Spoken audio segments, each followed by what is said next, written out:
3. Baik, selamat pagi Bapak. Perkenalkan saya dengan Dr. Afni. Di sini saya akan melakukan pemeriksaan THT untuk menilai apakah ada kondisi abnormal pada bagian telinga, hidung, dan juga tenggorokan Bapak. Apakah Bapak bersedia? Baik, bersedia dokter. Baik, selanjutnya di sini saya akan mempersiapkan alat dan bahan terlebih dahulu. Yang pertama, lampu kepala yang saya sudah gunakan dengan baik dan benar, yaitu berada pada tengah dahi. Kemudian selanjutnya ada spekulum. Kemudian ada spekulum telinga. Anggap ini spekulum telinga, kemudian ada spatel lidah, kemudian ada cermin laring, kemudian ada garpu tala. Nah ini untuk nanti. Kemudian selanjutnya di sini saya akan melakukan pemeriksaan telinga terlebih dahulu, yaitu mengatur posisi dengan pasien, yaitu posisi oblik menyilang, yaitu pada bagian sisi kanan bertemu dengan sisi kanan pemeriksa dan pasien. Kemudian selanjutnya di sini saya akan mengecek daun telinga terlebih dahulu dan sekitarnya. Nah, berdasarkan cuci tangan terlebih dahulu sudah. Baik, sebelum di sini saya akan melakukan inspeksi terlebih dahulu dari pemeriksaan yang sudah saya lakukan, di mana saya menemukan bahwa untuk ukuran telinga pasien tersebut normal, tidak ada mikrotia, makrotia ataupun kriptotia. Kemudian untuk pada manekin tersebut terdapat fistul aurikular. Kemudian tidak ada jejas pada bagian telinga. Kemudian selanjutnya di sini saya akan menekan tragus dan bagian belakang telinga untuk sekaligus mengatur posisi telinga untuk menilai pada liang telinga. Di sini saya akan mengfiksasi pada bagian telinga, kemudian satu jari tangan saya untuk menekan tragus. Kemudian selanjutnya anggap ini spekulum telinga. Saya akan memilih spekulum dengan baik dan benar, kemudian memasukkan untuk menilai dari apakah ada penumpukan serumen.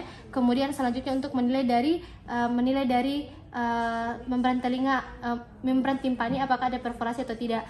Berdasarkan pemeriksaan yang sudah saya lakukan, di mana saya menemukan bahwa tidak adanya perforasi pada membran timpani. Kemudian selanjutnya di sini saya akan melakukan tes Rine. Di sini saya akan menggunakan garpu tala dengan 512. Untuk tes Rine di sini saya bertujuan untuk membandingkan antara konduksi tulang pada pasien dan konduksi udara pada telinga pasien. Selanjutnya di sini saya akan memberikan getaran terlebih dahulu pada bagian untuk garpu tala, kemudian saya akan meletakkan pada bagian depan terlebih dahulu untuk menilai dari konduksi udaranya. Bapak, apabila sudah tidak mendengar adanya suara getaran, tolong konfirmasi kepada saya. Sudah tidak terdengar dokter. Kemudian selanjutnya apakah masih terdengar Bapak? Tidak. Baik, dari hasil pemeriksaan pertama yaitu konduksi udara lebih panjang dibanding konduksi tulang yang artinya normal. Kemudian selanjutnya untuk dipastikan kembali, kita akan melakukan pemeriksaan kembali dengan meletakkan pada bagian proses mastoideus pasien terlebih dahulu. Bapak, apabila sudah tidak terdengar, maka tolong konfirmasi. Sudah tidak terdengar dokter. Apakah masih terdengar? Terdengar. Baik, jadi dan hasilnya konduksi udara lebih panjang dibandingkan konduksi tulang, artinya tes Rine normal. Kemudian selanjutnya untuk tes Weber, yaitu untuk mengetahui apakah ada lateralisasi pada telinga kanan dan telinga kiri dengan meletakkan garpu tala pada bagian forehead. Apakah ada getaran Bapak yang lebih mengarah ke telinga kanan atau telinga kiri? Tidak ada dokter. Baik, untuk hasil tes Weber tidak ada lateralisasi ke kanan maupun ke kiri. Kemudian selanjutnya untuk melakukan tes wabah untuk membandingkan antara konduksi tulang pada pasien dan juga pemeriksa dengan syarat pemeriksa harus normal. Selanjutnya di sini saya akan melakukan garpu tala terlebih dahulu pada proses mastoideus pasien. Apabila sudah tidak terdengar Bapak, tolong konfirmasi kepada saya. Sudah tidak terdengar dokter. Kemudian selanjutnya saya akan letakkan pada bagian proses mastoideus pemeriksa. Sudah tidak terdengar, artinya normal. Kalau apabila pada pasien diletakkan garpu tala pada proses mastoideusnya dan masih sudah tidak terdengar, kemudian pada saat dilakukan pada pemeriksa dan masih terdengar, berarti untuk tes wabahnya dia memendek. Kemudian apabila dilakukan pemeriksa pada saat dilakukan pemasangan garpu tala bagian proses mastoideus dan masih mendengar, namun pada dilakukan pada pemeriksa berarti dan masih tidak terdengar, berarti tes wabahnya memanjang. Untuk tes wabah memendek itu kalau memendek itu sensoris neural, memanjang itu tuli konduksi. Nah, selanjutnya kita akan masuk ke pemeriksaan hidung. Mengatur posisi duduk pemeriksa dan pasien masih sama seperti sebelumnya, yaitu menilai atau obdik, kemudian selanjutnya melakukan inspeksi dan palpasi pada bagian luar hidung. Nah, berdasarkan inspeksi yang sudah saya lakukan, di mana saya menemukan bahwa tidak adanya jejas atau perubahan deformitas pada bagian hidung, kemudian tidak ada tanda-tanda fraktur. Kemudian saya lakukan palpasi pada bagian hidung untuk mengecek apakah ada seperti krepitasi pada bagian os nasal. Di sini saya menemukan tidak ada krepitasi atau tanda fraktur. Kemudian selanjutnya di sini saya akan memilih spekulum yang sesuai dengan pasien, kemudian mengatur posisi kepala pasien, yaitu menggunakan tangan kiri untuk sebagai fiksasi. Kemudian selanjutnya saya akan memasukkan spekulum secara perlahan dengan menggunakan 3 jari sebagai untuk mengatur, kemudian 1 jari untuk fiksasi pada bagian spekulum dan jari telunjuk untuk fiksasi pada bagian hidung.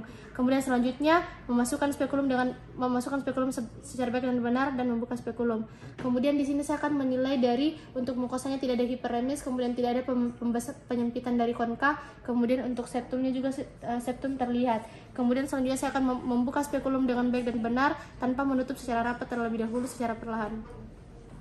Untuk pemeriksaan ini dilakukan pada telinga hidung sebelahnya.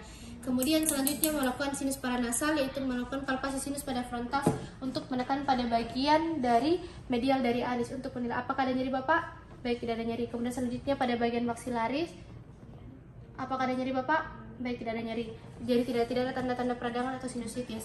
Kemudian selanjutnya memeriksa mulut dan orofaring. Di sini saya akan memeriksa bibir terlebih dahulu, di mana saya tidak mendapatkan ada stomatitis pada bagian bibir. Kemudian selanjutnya di sini saya akan meminta pasien untuk membuka mulut untuk melakukan inspeksi pada bagian mukosa bukalis dengan menggunakan spatel lidah, dengan menekan pada bagian spatel lidah dan dengan bantuan kaca laring. Nah, berdasarkan pemeriksaannya, di sini saya untuk menilai dari pemeriksaan gusi dan juga gigi pada bagian dalam. Susahnya kepalanya, Gang.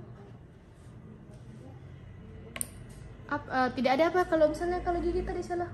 Karies. Oh, tidak tanda karies. Dengan pada bagian gusi juga tidak ada pertama spatelnya di bagian sini dilihat tidak ada stomatitis pada bagian gusi. Susah kepalanya. Kemudian selanjutnya memeriksa lidah dan palatum, tetap menggunakan spatel. Kemudian meminta pasien untuk mengatakan A sambil melihat dari untuk uvula palatinanya apakah simetris atau tidak, kemudian apakah ada pembesaran tonsil. Kemudian untuk melihat dari orofaring itu menggunakan pemantauan dan kaca laring juga. Di sini saya tidak melihat adanya tanda-tanda hiperemis pada bagian orofaring. Baik, mengeluarkan dan membersihkan spatula untuk prosedur dari pemeriksaan THT sudah selesai. Saya ucapkan terima kasih.